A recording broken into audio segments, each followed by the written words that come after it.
Good morning, Adam. It's so nice to chat with you this morning. I would love to start off with just if you give us a little bit of background on who you are and your role at your company. Yeah, absolutely. My name is Adam Massman. I am the Chief People Officer for NetChex, a HR technology payroll provider, and I've been in the HR space for about 15 years. Amazing. And I know that you have a really long and wonderful history in HR and in a number of larger American companies. Maybe do you want to just talk about some of your background, I would say, in some of these. And I mentioned that, as you know, I think it'll kind of dovetail into our first question. Yeah, absolutely. Yeah, I started my career off getting my master's PhD in organizational psychology, really with the intention of figuring out how can you match the needs of the business strategy with the needs of humans, and especially how they learn and what gets them excited about working at the places that they do.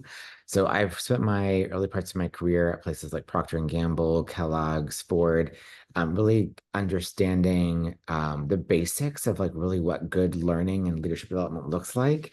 And as I've expanded my career into places like JLL and other private equity firms, I've started taking some of those things I've learned early in my career and just started white spacing out, the evolution of learning and really seeing how learning and leadership development can really not only excite and motivate employees to stay with an employer, but also grow the revenue of what that company is going after. Amazing. Love that. Okay, so with that, and this is one of the reasons why I was so excited to talk to you, what does a really good leadership development program look like when you've seen it excel? Yeah.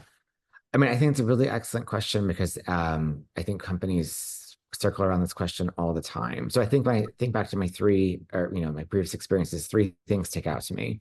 One, that the organizational context for leadership development is there. And when I say that, I mean there's an entire system surrounding that leader to make sure they can develop. So they might have a program they go off to, but they need to make sure that the manager is supporting that time to develop, that their team is aware that they're going to be developed. So they have that privilege, that rightful system around them to go off and invest in themselves. I think number two is like I like the stickiness pull through. So I think there will always still be a time and the place where you either go off and learn something, whether that's in person or through Zoom or through other multiple channels, but you have ways to kind of pull through that leadership development practice outside of that event, whether that's through some personal coaching, whether that's through social learning with other peers, whether that's through a manager type of accountability that's helping you think through that. Pulling it through and putting it, relevant into the job, I think is so important because we forget those skills that we learn in the classroom. I Mhm. think number three is making sure that the makeup, the people who are in that program have the motivation and the excitement and the appetite to learn. Would you say, back to kind of your first point, I would say that we see that quite a bit, right? When you maybe the mistake that companies are making is thinking that you can select a vendor or one program and then just tack it on to what you're doing and be like, okay, now we have a program. Yeah, Where I think what you're saying is there needs to be really careful consideration around all of the different aspects of how you're rolling out the programming. absolutely. I mean, I think that is the single biggest point of failure is if you don't think about the multiple aspects. There are so many times in my career that I've come into a company or I've consulted with, a leadership team that's like, oh, I sent Adam off to the world's best in class leadership development program. He was gone for 2 weeks and he's come back and he's not any different. Well, what did you do to ensure that he had the system in place to be successful with what he learned and what he taught, right? Yeah, totally fair. Okay, so I mean, this is a related question, but I'm always curious, if you have to say one or two things that you think companies always get wrong about learning and development, what are the most prevalent? Yeah, I mean, I think we talked about number one, which is kind of that, one event, one program will fix, grow, develop that person. There is not a single program in the world that is that good that one single thing is going to do. And I wish there was, right? That I would wish be there awesome. was too. Yeah. But it's just not going to be that. So don't place all your eggs in one basket. Don't expect that to happen, right? I think that's number one. I think the expectation that change happens overnight too, it's kind of similar, but even if that system is there, even if the manager is there, um, don't expect change to happen overnight, right? Leadership development comes at the heart and the mind and that combination of the context in which they operate to grow and develop over time. So you're going to come back, you're going to practice, you're going to grow, you're going to learn. Great programming, great development takes 6, 9, 12 plus months.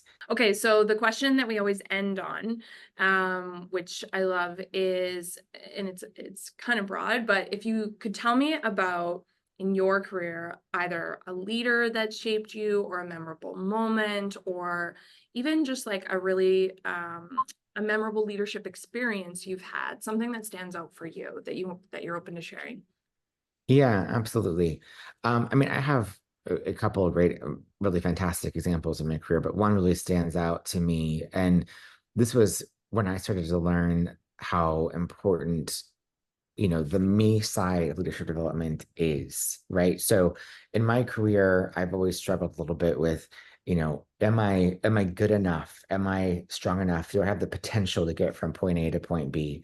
And I remember probably like my second big stint in my career, I was quite nervous about taking a bigger step, a bigger role, and I thought I was going to be a failure. And so I had a mentor, actual leader slash mentor of mine that really took the effort to not only wrap their arms around me and help me grow and mentor, but also help me think through what is it about Adam that he's going to be motivated to learn? So like getting at the intrinsic, motivation of who I am as a person. So for me, like maybe one day I'll be a CEO, maybe who knows?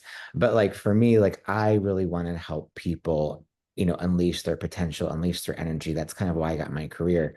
And so she helped me match my motivation personally with motivation of the career and the job that I was going after and being able to find that connection between who you are as a person, those intrinsic motivations as a person, and the motivations of your company. This has been an awesome conversation. I know a lot of people have a lot of reflections and learnings from this. So thank you so much, Adam, for taking the time this morning. Awesome. Thank you so much.